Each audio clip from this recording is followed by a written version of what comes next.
नमस्कार, मैं हूँ रेखा खान और इस वक्त मेरे साथ में जो यंग और टैलेंटेड लड़की यहाँ पर बैठी हुई है, शुरुआत में भले उन्हें महानायक की नवासी के तौर पर एक परिचय की ज़रूरत पड़ती थी, लेकिन कुछ सालों से उन्होंने इतना उम्दा काम किया है कि आज वो किसी परिचय की मोहताज नहीं रह गई हैं।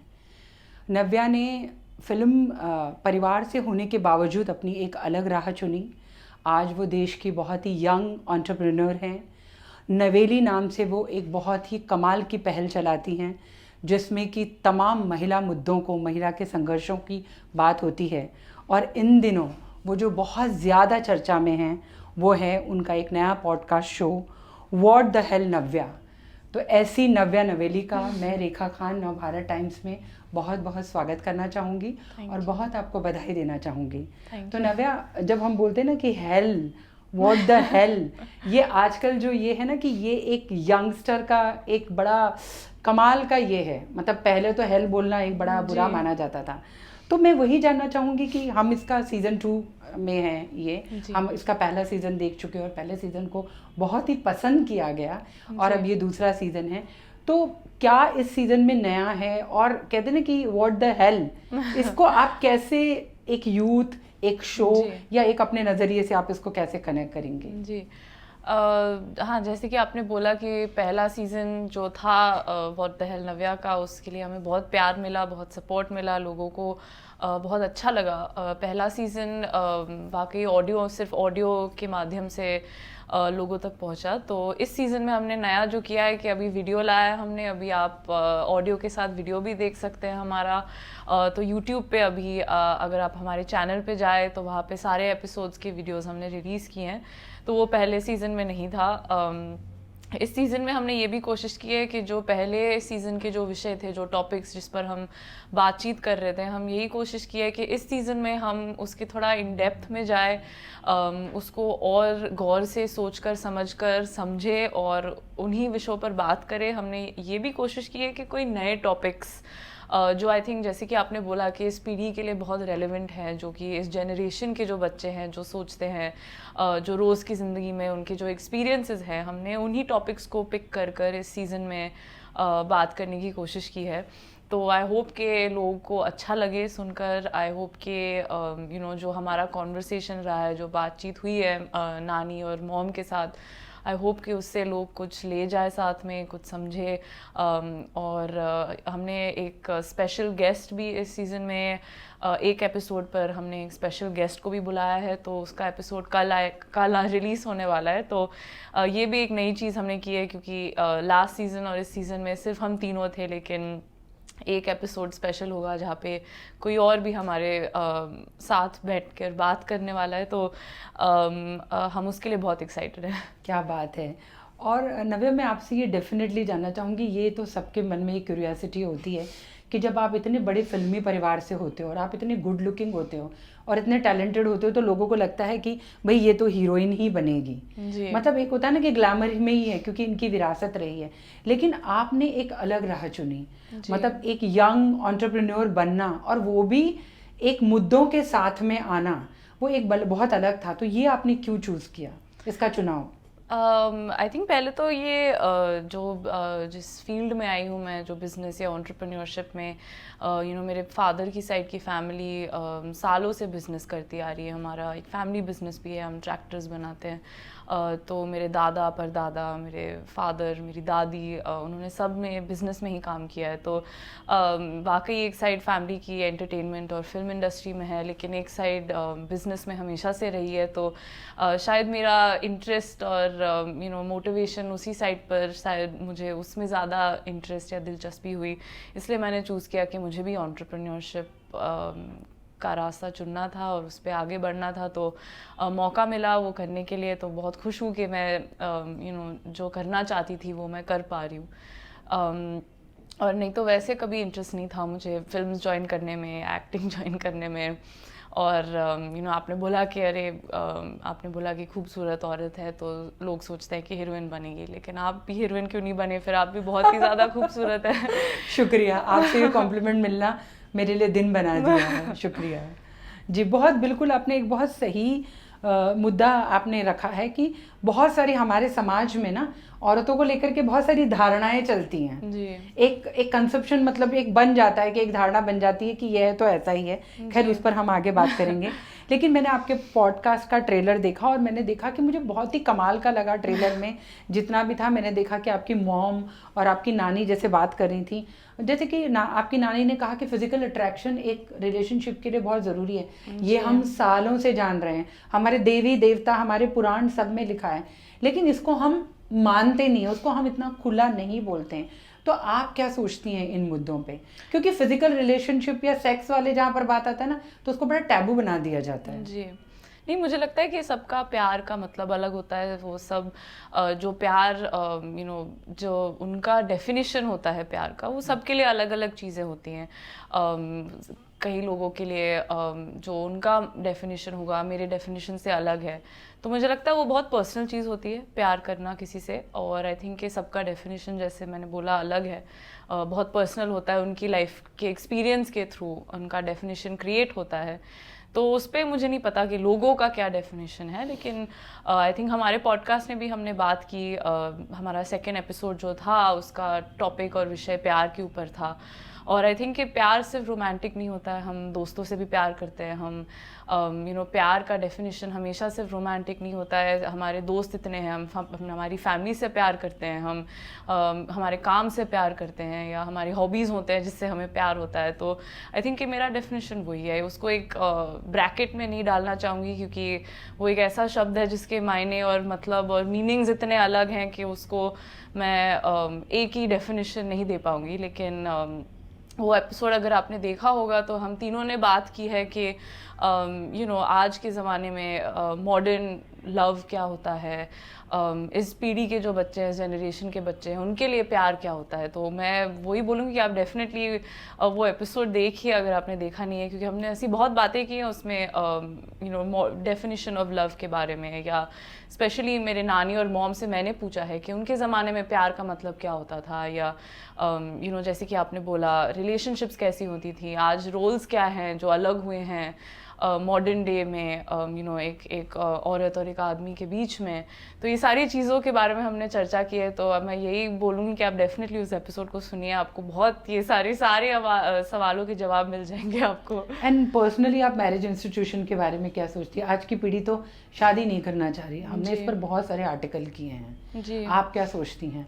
आपकी नानी ने कहा प्यार के बाद रोमांस खत्म हो जाता है, लेकिन आज की तो पीढ़ी शादी में बहुत लग रहा है शादी से बहुत दूर जा रही है। आई थिंक सबका इंडिविजुअल चॉइस होता है। मुझे इसी बात से खुशी मिलती है कि आज एज इंडिविजुअल्स, आप एक आदमी हो या एक औरत हो, या जो मुझे लगता है कि आपके चॉइसेस, आपके पर्सनल चॉइसेस जो हैं वो उसको आगे ले जाने के लिए वो फ्रीडम बहुत ज़रूरी है। तो जो लोग चाहे शादी करे, जो लोग नहीं चाहे शादी करे, जो लोगों को सही लगता है उनकी लाइफ के लिए, उनके इंडिविजुअल एक्सपीरियंस के लिए, वो बिल्कुल वही करे जो उनको अच्छा लगे, सही लगे, जिससे उन्हें खुशी मिले। जब तक लोग खुश हैं, आई थिंक वही सबसे इम्पोर्टेंट चीज़ होती है। आप अगर खुश रहना चाहते हैं लाइफ में, तो आपको जिससे भी चीज़ से खुशी मिलती है, वो आपके काम से हो, शादी से हो, दोस्तों से हो, जो भी चीज़ हो, आई थिंक कि खुशी सबसे इम्पोर्टेंट चीज़ है। तो मुझे वही लगता है कि जो लोगों को खुशी देती है इंडिविजुअली, सबका सबकी इच्छा अलग होती है, तो उनको जिस भी चीज़ से खुशी मिलती है उनको वही करना चाहिए। जी। एंड कितना फ़ायदा है नानी का, माँ का, जी, एक फैमिली का, उस विरासत का कितना फ़ायदा है? बहुत ही ज़्यादा। आई थिंक कि मैं बहुत खुश नसीब हूँ कि मेरे पास मॉम और नानी है जिनके साथ मैं बैठ कर बात कर सकती हूँ। आई थिंक कि अभी 25 साल की उम्र में मेरे पास इतने सवाल हैं, इतनी चीज़ों के बारे में क्यूरियोसिटी है, जानना है मुझे। तो मुझे बहुत खुशी होती है कि मेरे पास घर पे 2 ऐसी औरतें हैं जिन्होंने इतना देखा है अपने जीवन में, इतना एक्सपीरियंस किया है प्रोफेशनली, पर्सनली, जिनके साथ मैं बैठकर बात करूं और मेरे सवालों के जवाब वो देते हैं, मुझे गाइडेंस देते हैं, एडवाइस देते हैं। तो उनका जो रोल होता है हमारी लाइफ में, एक माँ का या जो एक नानी का होता है या दादी का, जो औरतें हमारी लाइफ में है, जो महिलाएं हैं, उनका रोल और इम्पैक्ट हमारे जीवन में बहुत बड़ा होता है। तो आई एम वेरी हैप्पी कि मेरी लाइफ में ऐसी औरतें हैं जिनको देखकर मैं बहुत इंस्पायर होती हूँ, मोटिवेट होती हूँ, और जो मुझे बहुत ही ज़्यादा एडवाइस देते हैं और सही दिशा में हमेशा ले जाते हैं लाइफ में। तो मैं उस चीज़ के लिए बहुत ग्रेटफुल हूँ। एंड कितना प्रेशर फील करती हैं बच्चन परिवार से होना, आप कहीं भी जाती हैं तो कैमरा, लोग, आप कैसे चल रही हैं, आपने क्या पहना है, आप कैसे हंसी, हर चीज़ पे एक निगाह रहती है। वो प्रेशर कैसे फील करती नहीं, हैं? मुझे लगता है कि जब नाम की बात करें तो सबका नाम होता है, सबका सरनेम होता है, सबकी फैमिली होती है, और सबकी फैमिली में कमाल लोग होते हैं जो कमाल चीज़ें करते हैं अपने अलग अलग रिस्पेक्टिव फील्ड में। तो मुझे लगता है कि सिर्फ मुझे नहीं बट सबकी रिस्पॉन्सिबिलिटी है, सबका फ़र्ज़ बनता है अपना नाम आगे ले जाना, अपनी लेगेसी कंटिन्यू करना। तो मैं भी उसी तरीके से कोशिश कर रही हूँ कि मैं भी मेरी फैमिली को तो प्राउड प्रेशर फील। लगता है? नहीं, प्रेशर नहीं लगता। आई थिंक कि बहुत प्यार मिला है हमें एज अ फैमिली। मुझे बहुत प्यार मिला है मेरे पॉडकास्ट के थ्रू या मेरे आपको तो काम लोग के थ्रू। बहुत पसंद करते हैं। तो उसके लिए बस ग्रेटफुल। अमेजिंग आपकी फैन फॉलोइंग है और लोग आपको, आप तो सबके लिए बहुत ही क्यूटी हैं जी। Thank you. नहीं, उसके लिए बस बहुत खुश हूँ, बहुत ग्रेटफुल हूँ कि लोग हमें इतना प्यार देते आ रहे हैं। तो कभी प्रेशर तो नहीं फील होता है, बस यही कि और काम करना है और अच्छा काम करना है और सोसाइटी में और बदलाव लाना है, आगे ले जाना है। तो यही आई थिंक मेरे लिए सबसे इम्पोर्टेंट चीज़ वही है कि मैं काम करूँ और अच्छा काम करूँ जी। एंड पेपराजी ने तो जया जी को, मतलब मैं तो जया जी से बहुत मिलती रही हूँ पहले जब मैं जी मैगजीन में थी। उन्होंने तो उनको काफ़ी मतलब ऐसे सख्त फीमेल बना दिया है, लेकिन वो आपकी नानी के तौर पे आपके लिए कैसी हैं? क्योंकि नानी तो मुझे लगता है दुनिया की सबसे प्यारी लेडी होती है, नानी मामा, बिल्कुल ये रिश्ते। आई थिंक कि आप पॉडकास्ट देखें और सुने तो आप देख सकते हैं कि वो हमारे साथ कैसी हैं। और उन्होंने इतनी चीज़ों के बारे में बात की है, हंसी मजाक की है, हमने एक दूसरे के साथ जोक्स क्रैक किए हैं, हमने गेम्स खेले हैं पॉडकास्ट पे। तो आई थिंक कि वो भी आप देख सकते हैं कि उनका इक्वेशन हम दोनों के साथ कैसे है, मॉम और मेरे साथ। तो वो आपको, अगर आप जाए चैनल पे और देखें तो आपको बहुत कुछ ऐसे देखने और सुनने को मिलेगा। पर्सनल चीज़ें जो उन्होंने शायद पहले बात नहीं की होंगी, उन चीज़ों के बारे में वो पॉडकास्ट पे उन्होंने वैसे अपने राय और अपने पर्सनल एक्सपीरियंसेस ऐसे बहुत हैं जो शेयर किए हैं। तो वो सब सुनने मिलेगा आपको पॉडकास्ट में जी। एंड नवेली के लिए आप कैसे इंस्पायर हुई? क्योंकि आम तौर पर ऐसा होता है कि इन मुद्दों के लिए हम तब इंस्पायर होते हैं जब अपने साथ अल्लाह न करे कोई चीज़ घटती है या आपके आसपास इस तरह का कुछ शोषण होता है या आप ऐसा एक ट्रॉमा देखते हैं, तब आप ऐसा इंस्पायर होते हैं। लेकिन आप कैसे हुई मतलब नवेली को लाने के लिए? आई थिंक मुझे हमेशा से लगा है कि समाज के लिए हमें हमेशा कुछ करना चाहिए, जो भी कैपेसिटी में हम कर सकते हैं समाज के लिए हमें करना चाहिए, हमारे देश के लिए कुछ करना चाहिए और हमारी महिलाओं के लिए कुछ करना चाहिए। तो ऐसा नहीं है कि हमेशा हमारे साथ कुछ हुआ होगा जिसकी वजह से हम ये डिसीजन ले रहे हैं कुछ करने के लिए। मुझे लगता है कि जनरली हम इस देश में रहते हैं, हम सब महिलाएं हैं, तो एक दूसरे के लिए कुछ करना और एक दूसरे को सपोर्ट करना या आगे ले जाना, उसमें एक अलग खुशी मिलती है। तो मुझे भी आई थिंक वही मेरा मोटिवेशन था। मुझे हमेशा इसी फील्ड में कुछ करना था, महिलाओं को सपोर्ट करना था। मैं वेमेन एम्पावरमेंट में बहुत बिलीव करती हूँ। मुझे लगता है कि महिलाएं बहुत स्ट्रॉन्ग हैं, बहुत इंडिपेंडेंट हैं, और मैं वही कोशिश करूँगी मेरे छोटी तरीके में कि मैं उनको और मौके दूँ वो स्ट्रेंथ को दिखाने के लिए दुनिया को। तो आई थिंक वही से मोटिवेशन है। मेरे फैमिली में भी बहुत ही स्ट्रॉन्ग महिलाएं हैं जो हमेशा से काम करती आ रही हैं, बहुत इंडिपेंडेंट वुमेन हैं। तो मैं उनको देखकर मोटिवेट हुई हूँ और मैं यही चाहती हूँ, मेरी यही इच्छा है कि इस देश की सारी जो औरतें हैं हमेशा खुश रहें, हमेशा स्ट्रॉन्ग और इंडिपेंडेंट रहें और अपना मार्क छोड़ कर जाए दुनिया में। तो उसके लिए जो भी मैं कर सकती हूँ मैं मेरे फाउंडेशन के थ्रू बिल्कुल करूँगी। एंड आपके फाउंडेशन ने महिलाओं से जुड़ी बहुत सारे मुद्दों को उठाया है जी, चाहे वो जेंडर इक्वालिटी की बात हो या मेंसेस हो या उनकी एजुकेशन हो या सब कुछ। और हम देखते हैं कि हमारे चारों तरफ महिलाओं के लिए मुद्दे ही मुद्दे हैं जी, उनकी कमी ही नहीं है। लेकिन आपको एज अ लड़की सबसे ज़्यादा क्या बात परेशान करती है औरतों को और लड़कियों को लेकर के?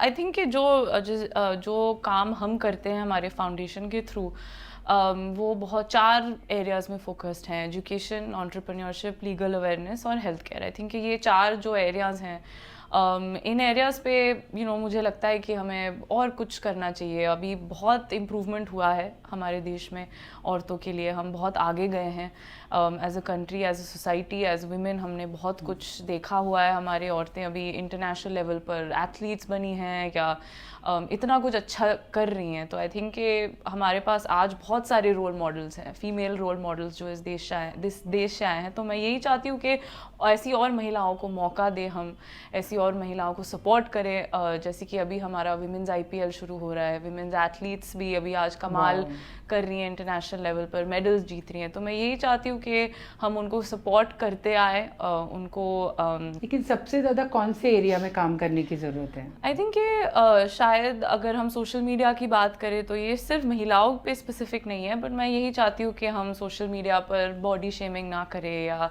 एक महिलाओं के रूप या उनके फिजिकल शेप या बॉडी या जो भी है उस पर बात ना करें। आई थिंक कि हम सब अपने अलग अलग तरीके में सुंदर हैं, अपने अलग तरीके में हम सब अलग दिखते हैं, और मैं वही चाहती हूँ कि हम उसको सेलिब्रेट करें, हम उसको उस पर कमेंट्स ना डालें। ऐसे बहुत कमेंट्स पढ़ते हैं हम सोशल मीडिया पर जहाँ पे किसी के बॉडी के बारे में बात किया जा रहा है, या तो मैं वही चाहती हूँ कि हम वो ना करें। उस देखकर थोड़ा दुख होता है कि हम ये सारे कमेंट्स लीव करते हैं। बिल्कुल। एंड हम देखते हैं ना कि बहुत बार मतलब हमें बड़ा ह्यूमिलिएशन फील होता है।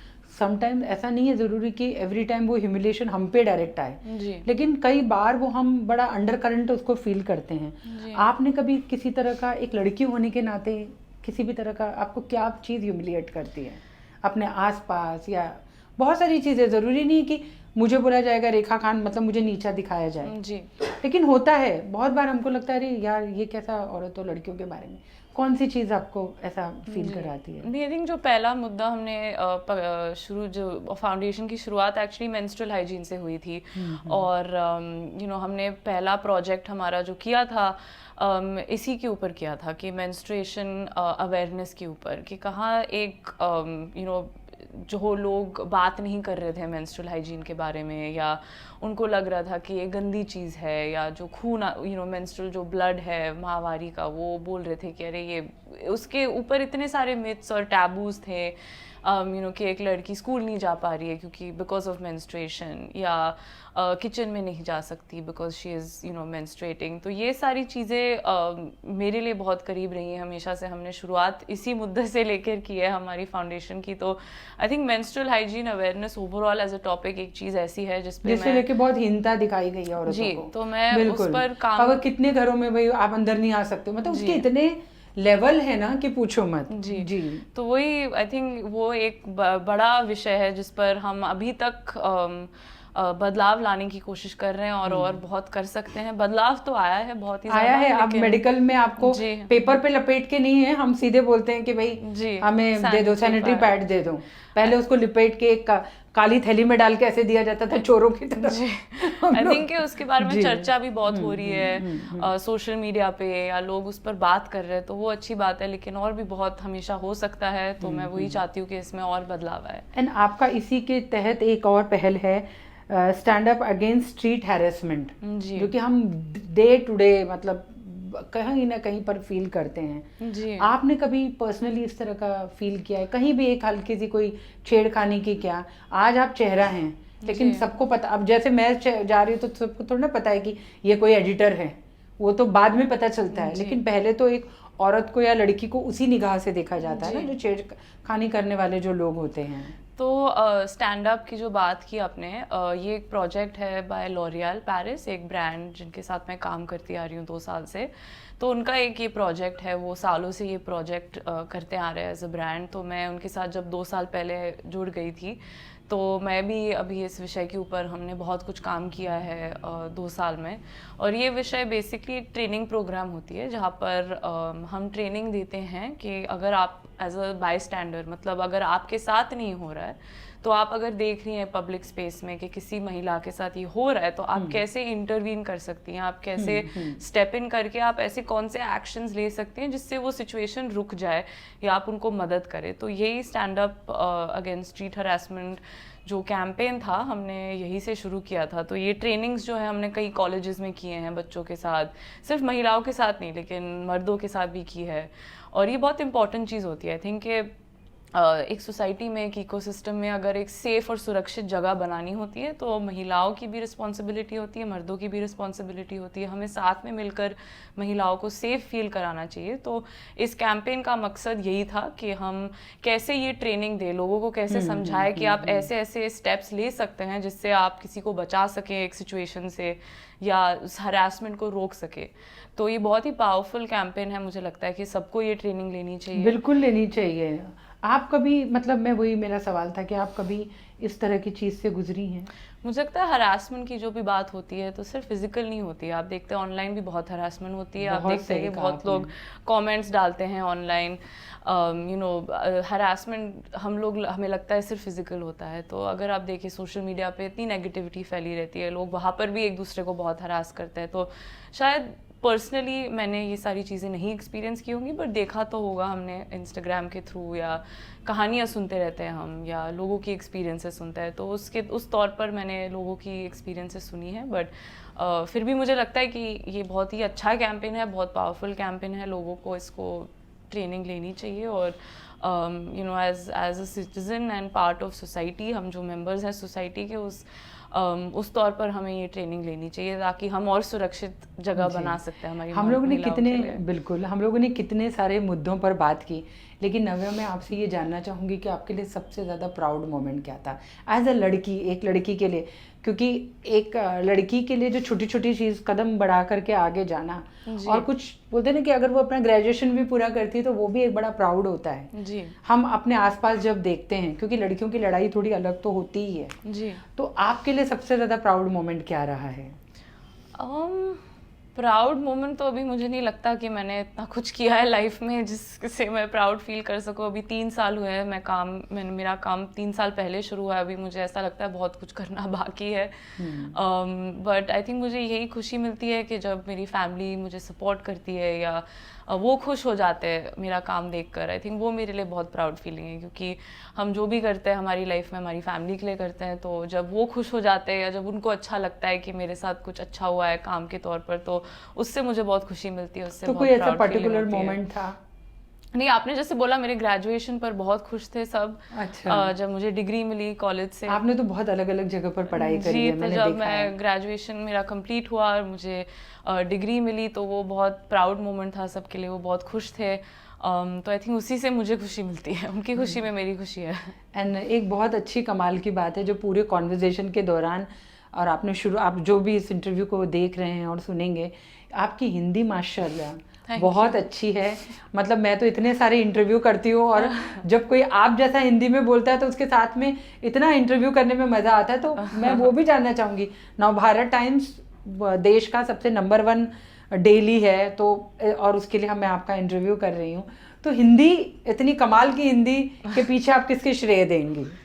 आई थिंक देश का, अगर आप इस देश में रहते हैं तो भाषा तो बोलनी आनी चाहिए सबको, और बहुत प्राउड चीज़ है। और मैं आपको भी बोलती हूँ कि आपकी जो पत्रिका है वो बहुत ही अच्छी चीज़ है कि आप अभी तक हिंदी में इंटरव्यूज़ लेती हैं, हिंदी में पेपर छापती हैं, बहुत ज़रूरी है। नवभारत टाइम्स की तो बिल्कुल, तो बहुत ही इस ज़माने में जहाँ पर हम कभी ना कहीं बात नहीं करते हिंदी में, बहुत अच्छी चीज़ है, बहुत रिफ्रेशिंग चीज़ है कि मैं आपके साथ बैठकर हिंदी में बात कर रही हूँ। तो थैंक यू कि आपने उस ट्रेडिशन को आगे ले गए हैं आप, और आई होप के लेके जाए आगे, बिकॉज बहुत ज़रूरी होता है कि हम अपने भाषा में बात करें।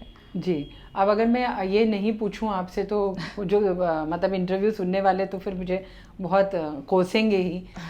महानायक, उनसे मुझे नहीं लगता कि दुनिया का कोई भी बंदा होगा जो उनसे इंस्पायर ना हो, या जो उनके मतलब उनके विचार या उनसे मतलब आपका किस तरह की बॉन्डिंग है, वो तो एक पूछना बड़ा अच्छी बॉन्डिंग होगी, बहुत वैसी बात है। लेकिन उनसे आपने सबसे ज़्यादा बड़ी सीख क्या ली है? क्योंकि वो लगातार इस उम्र में भी, और एक पूरे दुनिया भर के एक आइकन है वो। जी। जी, आई थिंक उनसे हम उनको लिविंग लेजेंड बोलते हैं। कितने सारे मैं उनको हमेशा बोलती हूँ, वो कहते हैं कि महानायक तो आपने बनाया है, लिविंग लेजेंड तो आप बोलती हैं। हम जब भी इंटरव्यू जी करते तो बोलते हैं ये तो मैं थोड़ी ना मैंने अपने आप को दिया है, तो जी वो है। तो वही मैं जानना चाहती हूँ कि उनसे आपकी सबसे बड़ी सीख क्या है? आई थिंक डिसिप्लिन, उनका जो डिसिप्लिन है वो सबसे बड़ी चीज़ है जो मुझे अभी तक सीखना है, क्योंकि जिस तरह से मेहनत उन्होंने हमेशा बोला है कि ऑनेस्टी और मेहनत से काम करिए, डिसिप्लिन से काम करिए। तो आई थिंक वो एक चीज़ है जो मैंने उनसे सीखी है कि अपना काम जो है एक मंदिर की तरह है, उस पर आप डिसिप्लिन से काम करिए, ऑनेस्टी से काम करिए। जो लोग हैं जो आपको प्यार देते हैं, जो आपको सपोर्ट करते हैं, उनको हमेशा आगे ले जाइए हाथ पकड़ कर। तो आई थिंक वही सीखा उनसे, डिसिप्लिन सबसे बड़ी चीज़ होगी। आई थिंक कि वो जैसे हैं, जैसे उन्होंने काम किया है और आज तक करते आ रहे हैं, उसको देखने में ही आई थिंक मोटिवेशन मिलता है मुझे।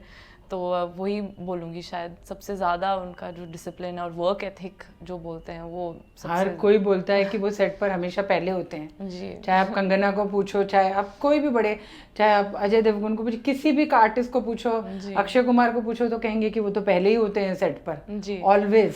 तो डिसिप्लिन आई थिंक जी, वही जी, हाँ। सीखा है मैंने उनसे। जी। एंड मतलब वो आपके काम के बारे में कितनी आप उनसे सलाह लेती हैं, या कितना, क्योंकि वो बोलने में बहुत अच्छे हैं। जी वो उन्होंने भी रेडियो वगैरह से शुरुआत की, उनका केबीसी है, मतलब वो भी इस तरह की चीज़ों में बहुत माहिर हैं, ज्ञान में, बोलने में। जी तो उनसे आपको कितना गाइडेंस मिला है? आई थिंक कि वो बहुत खुश हैं कि मैं इस विषय पर काम कर रही हूँ, विमेन एम्पावरमेंट का। आई थिंक कि उनकी भी ये राय है, वो भी इसी मिशन को सपोर्ट करते हैं। वो भी महिलाओं की ताकत में बहुत ही ज़्यादा बिलीव करते हैं। उनको बहुत गर्व होता है जब हम देखते हैं कि इस देश की महिलाएं जब अवार्ड्स जीतती हैं इंटरनेशनल लेवल पर, या एथलीट्स के तौर पर, या बिजनेस वुमेन के तौर पर, या एक हाउसवाइफ के तौर पर भी। तो आई थिंक उनको बहुत खुशी होती है कि मैं इस फील्ड में काम कर रही हूँ और महिलाओं को सपोर्ट कर रही हूँ। तो उसी से मुझे भी अच्छा लगता है कि वो खुश है मेरे काम से। तो उसी में आई थिंक प्राउड फीलिंग वही आती है आई थिंक। जी। एंड जैसे कि आपने खुद बताया कि एक तरफ मतलब आपको एक कला की लेगेसी है, तो दूसरी तरफ आपको एक बिजनेस की विरासत है। लेकिन आप अपने मॉम और डैड में से क्लोज किसके हैं?